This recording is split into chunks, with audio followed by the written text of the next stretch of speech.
तो आज हम न्यूक्लिक एसिड के बारे में पढ़ेंगे पर एक कहानी के माध्यम से, और बाद में हम उसको डिटेल में एक्सप्लेन करेंगे जो हमारे एग्जाम में आने वाले हैं वो सभी पॉइंट। कहानी इसलिए बताई गई है ताकि एक बेस बने और आप एग्जाम के टाइम पे उस चीज को रिकॉल कर पाओ। अच्छा, मैम ने उस तरीके से पढ़ाया था, तो आपकी लॉन्ग टर्म मेमोरी में वो चीजें फीड। इमेजिन एक गांव का दृश्य है। दादाजी और पोता बैठे हुए हैं। दादाजी अखबार पढ़ रहे हैं। पोता उनके पास आता है।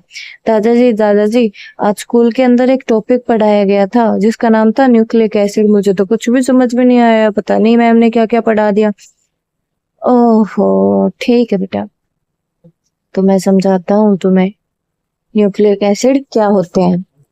न्यूक्लिक एसिड को समझने से पहले आपको समझना पड़ेगा बेटा न्यूक्लियस के बारे में, वो क्या है। तो एक कहानी सुनो।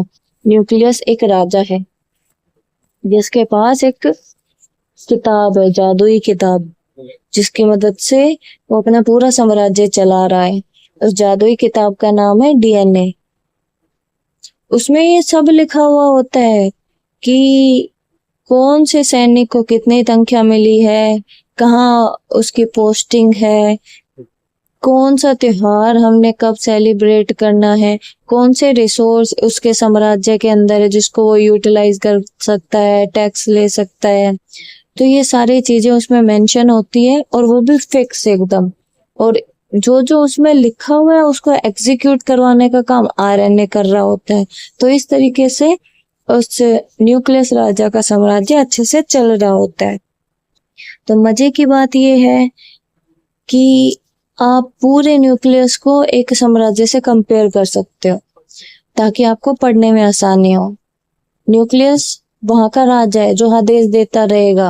कहाँ से देता रहेगा? एक किताब, जादुई किताब जो है डीएनए, उसमें ऑलरेडी कोडेड है सारी चीजें। उससे पढ़ कर समझ कर वो राजा यानी कि न्यूक्लियस पूरे सेल को आदेश देता रहेगा, सारी चीजें मैनेज होती रहेगी। और उसका एक पैलेस है। राजा कहाँ पे रहता है? राजमहल में रहता है। तो अब जो हमारा न्यूक्लियस है उसकी एक बाउंड्री लगा दी हमने, यानी कि न्यूक्लियर मेम्ब्रेन के अंदर रहेगा वो। ओके, उसके पास एक किताब है जो सीक्रेट रूल बुक है उसके साम्राज्य की, जिसको हमने डीएनए बोला। उसके पास डीएनए के पास एक मैसेंजर है जो उस राजा की सारी बातों को पहुंचाएगा, जो उसको चाहिए ना वो चीजें करके आएगा। वो गुप्तचर है आरएनए। इसके बाद अगर कोई काम है, भाई भयंकर युद्ध होने वाला है, तो किसकी जरूरत पड़ती है? आर्मी की जरूरत पड़ती है ना। तो राइबोसोम्स होते हैं सेल के पास जो ये काम कर देंगे। प्रोटीन्स होते हैं, वो बिल्कुल आर्मी के जैसे होते हैं। रिसोर्सेज और फैक्ट्रियां जो हमारे सेल की होती है वो साइटोप्लाज्म, जो उसके पास माइटोकॉन्ड्रिया, एंडोप्लाज्मिक रेटिकुलम है, ये सारी चीजें हैं। जो बाहर वाला बॉर्डर है ना वो सेल वॉल है, जो हाथ से कि भाई नॉर्थ इंडिया से साउथ इंडिया तक ये इंडिया का एरिया है और यहाँ का राजा ये है। तो उस तरीके से जो सेल मेंबर है ना वो फाइनल वाली बाउंड्री है, उसकी सेल वॉल लगा दी जो बिल्कुल एंड की बाउंड्री है। वहां से आप अंदर बाहर नहीं आ सकते बिना राजा की परमिशन के। अब नेक्स्ट है उसके बीच में, उस सेल वॉल के बीच में जनता रहती है, ऑर्गेनेलीज रहती है, सेल के कंपोनेंट रहते हैं। और भाई अच्छे से काम हो, कोई सिग्नल जल्दी से पहुंचे, किसी को कोई बात पहुंचानी हो, तो उसके लिए राजा ने पूरा प्रॉपर कम्युनिकेशन सिस्टम सेट किया हुआ होता है ना। वैसे ही हमारे सेल के पास हार्मोन, आरएनए और पाथवे, ये तीनों चीजें होती है जो मिलजुल के काम कर रही होती हैं। अब जैसे कि हमारे पास 3 तरीके की आर्मी होती है ना, हर किसी की एक स्पेशलाइजेशन है, तो इसलिए कम्युनिकेशन सिस्टम को सिग्नल के लिए मॉलिक्यूल्स भी होते हैं, वो भी करते हैं। हार्मोन भी करवा सकते हैं ये काम, आरएनए भी कर देता है। एंजाइम और रिसेप्टर गुप्तचर के जैसे होते हैं। सो हमने पढ़ना था न्यूक्लिक एसिड के बारे में। तो बेटा न्यूक्लिक जो एसिड है वो न्यूक्लियस ही बनाते हैं ऑब्वियसली। वो एक पॉलीमर होता है। किसका पॉलीमर होता है? न्यूक्लियोटाइड का पॉलीमर होता है। न्यूक्लियोटाइड के अंदर कौन कौन से एलिमेंट होते हैं? कार्बन, हाइड्रोजन, नाइट्रोजन, ऑक्सीजन और फॉस्फोरस। ये 5 अलग अलग दोस्त मान लो, इनसे मिलके न्यूक्लियोटाइड बनेगा और ये है बेसिकली पॉलीमर जो कि न्यूक्लिक एसिड बनाएगा। ठीक है, मतलब ये 5 चीजें जुड़ के न्यूक्लियोटाइड बना रहे, वो एक पॉलीमर बनाएगा और वो पॉलीमर होगा न्यूक्लिक एसिड। पॉलीमर का मतलब बहुत सारे लोग एक साथ जुड़ गए। तो ये जो न्यूक्लिक एसिड अब बना है वो किस किस रूप में मिलेगा हमें? वो मिलेगा हमें डीएनए के रूप में और आरएनए के रूप में सेल के अंदर, यानी कि हमारे साम्राज्य के अंदर।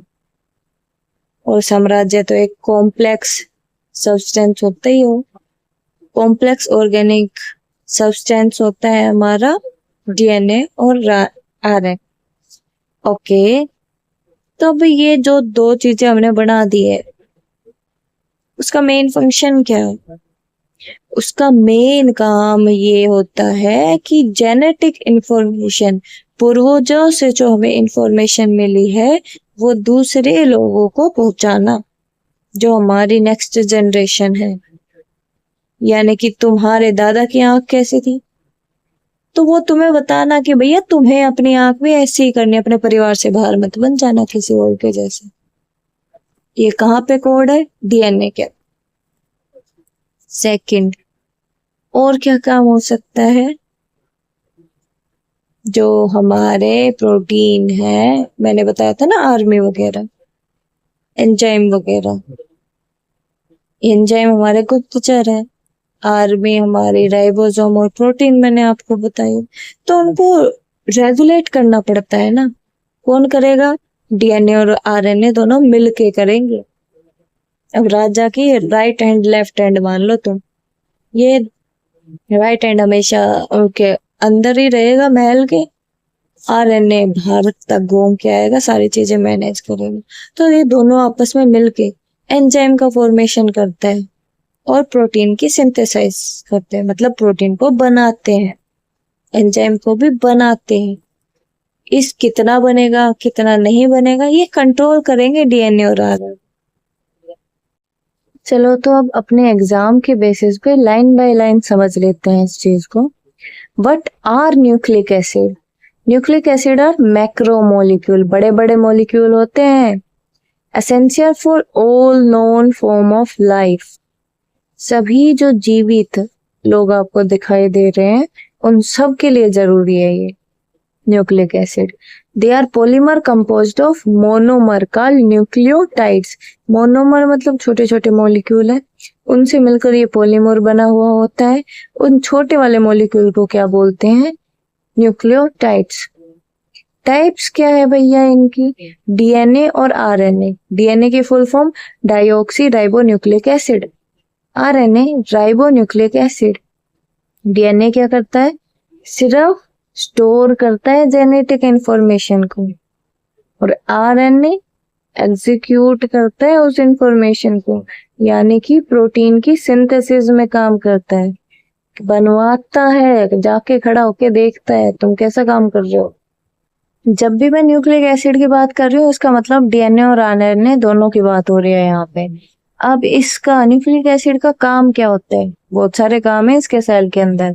जेनेटिक इंफॉर्मेशन को स्टोर करना, जो मैं आपको बता ही चुकी हूँ कि डीएनए में स्टोर होएगा ब्लूप्रिंट के जैसे, कि इतने नंबर का इतना सवाल आएगा, इतने नंबर क्या ये सवाल आएगा, इस चैप्टर से आएगा, उस तरीके से ही कि इस बच्चे की हाइट ये होगी, इस बच्चे की आंख का कलर ये होगा, इस बच्चे का स्किन का कलर ये होगा, ये सारी चीजें उसमें स्टोर होएगी। कितनी है, बढ़ेगा कि, ये सारी चीजें जेनेटिकली डिफाइन होती है। बालों का कलर क्या होगा।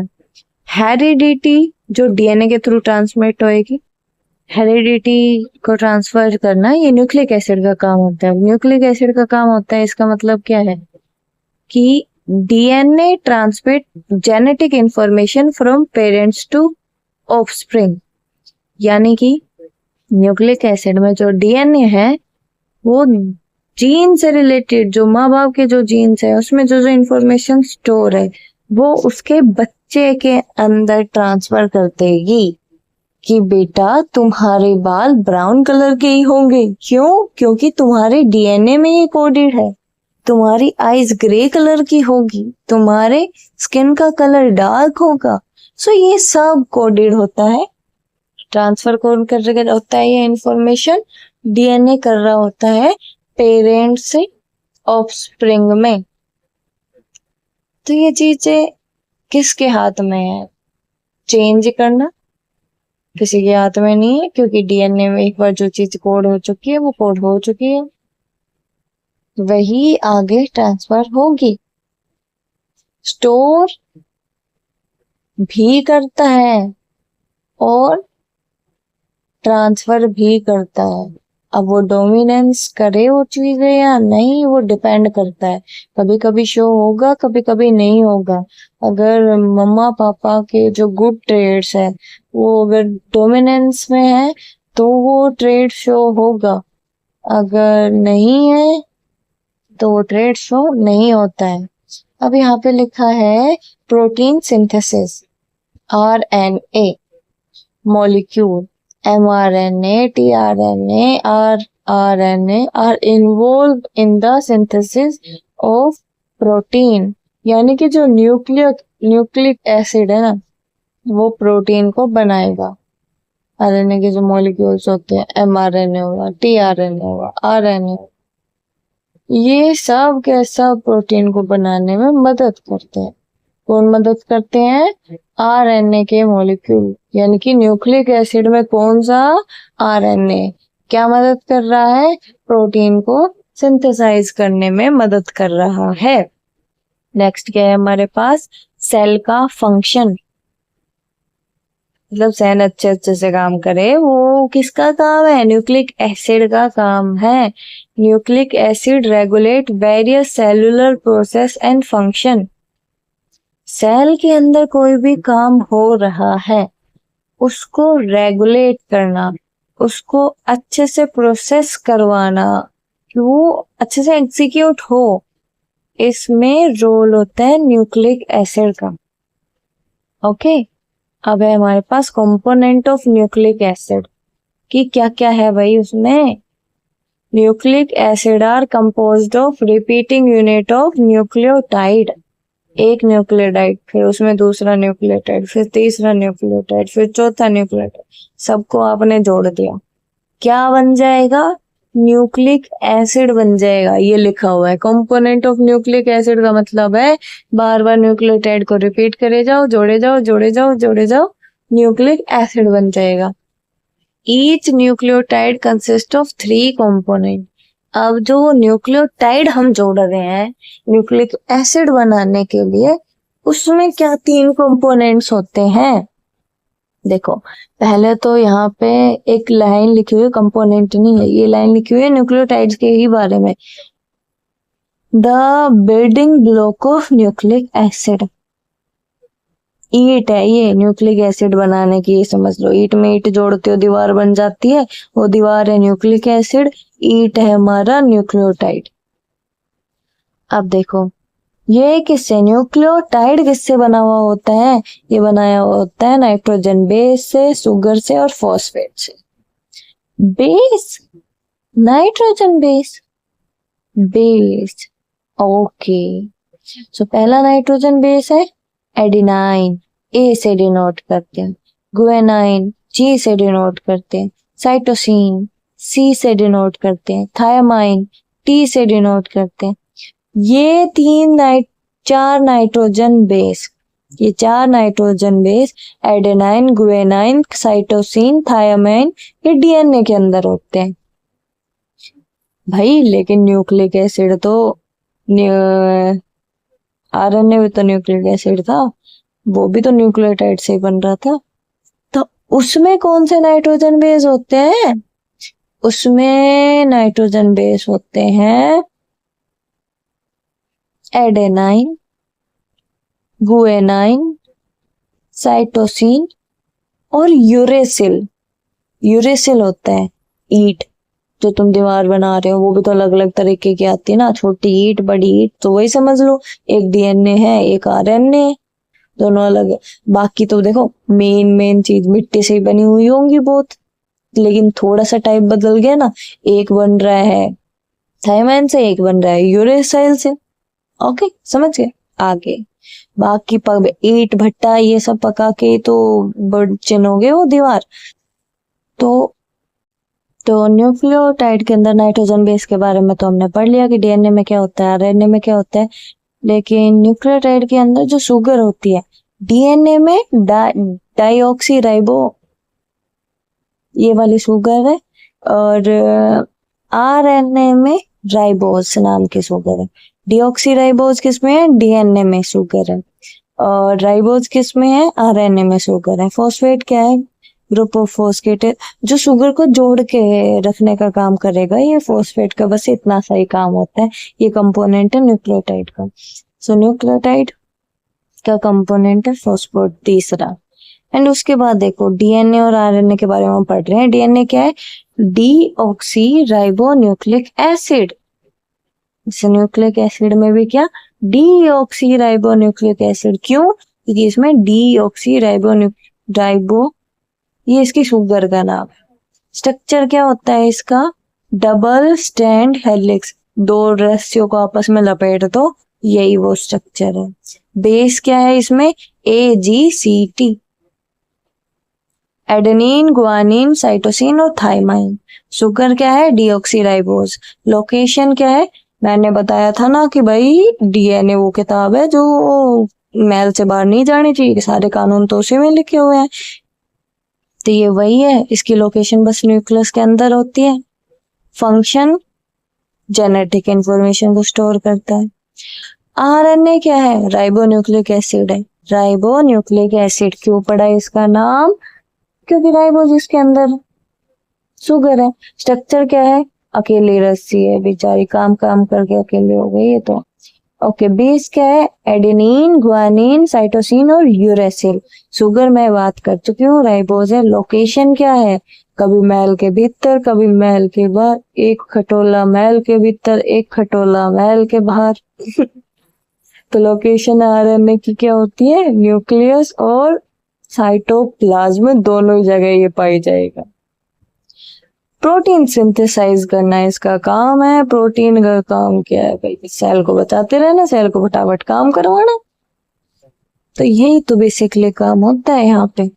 तो मिल बांट के न्यूक्लिक एसिड में डीएनए और आरएनए होता है जो मिल बांट के सारे काम कर रहे होते हैं। अब अगर एग्जाम में सवाल ये आ जाए कि where are nucleic acid found, कहाँ पाए जाएंगे न्यूक्लिक एसिड? सो डीएनए का आपको पता ही है, मैल के भीतर। So primarily found in the nucleus of the cell. भाई डीएनए तो मैल के अंदर होता ही है, सेल के न्यूक्लियस के अंदर होता ही है। आरएनए उससे बातचीत करने के लिए आता रहता है, बस काम कुछ करना हो सकता है तो बाहर जाता है। सो RNA found in both nucleus and cytoplasm. तो ये आप लिख देना वहां पे। अब कॉम्पिटिटिव एग्जाम में इतनी सारी रामायण तो पूछी नहीं जाएगी, सीधा डायरेक्ट क्वेश्चन आपका आएगा। तो क्या क्या आने के चांसेस है? ओके तो भाई न्यूक्लिक एसिड पॉलीमर्स होते हैं किसके? न्यूक्लियोटाइड्स के।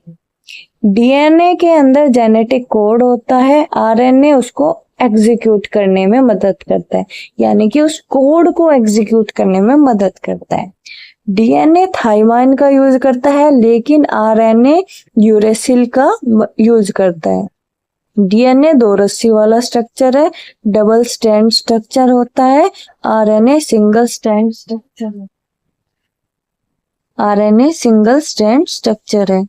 DNA reside mainly in the nucleus. DNA mainly nucleus के अंदर ही रहता है। आरएनए दोनों जगह पे पाया जाता है, न्यूक्लियस के अंदर भी, साइटोप्लाज्म के अंदर भी। ओके अब एमआरएनए मैसेंजर आरएनए जिसे बोलते हैं, कैरीज जेनेटिक इंफॉर्मेशन। उसके अंदर जेनेटिक इंफॉर्मेशन होती है।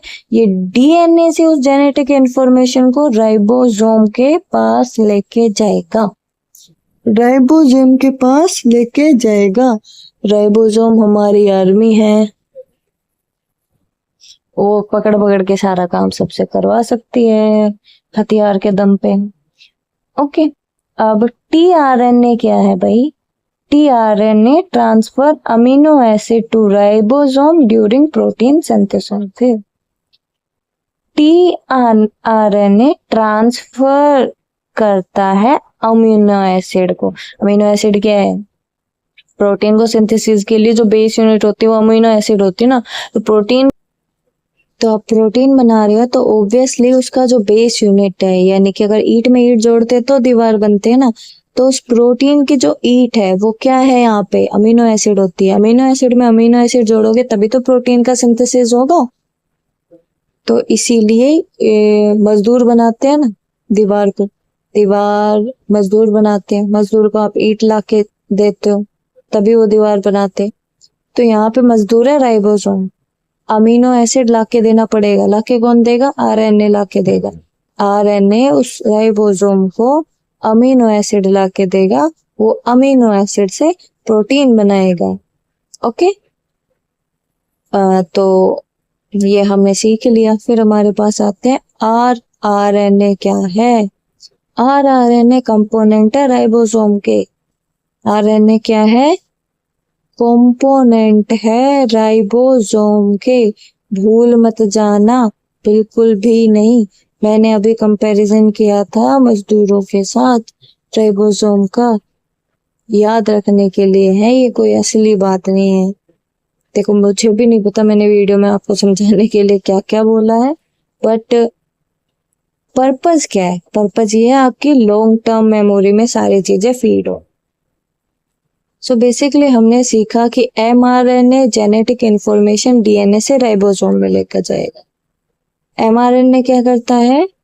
इंफॉर्मेशन दी राइबोसोम को, पहुंचा दी कि भैया ऐसे ऐसे ये ब्लूप्रिंट है, ऐसे दीवार खड़ी करनी है, ऐसे कमरा बनेगा, ठीक है। टीआरएनए ने क्या किया?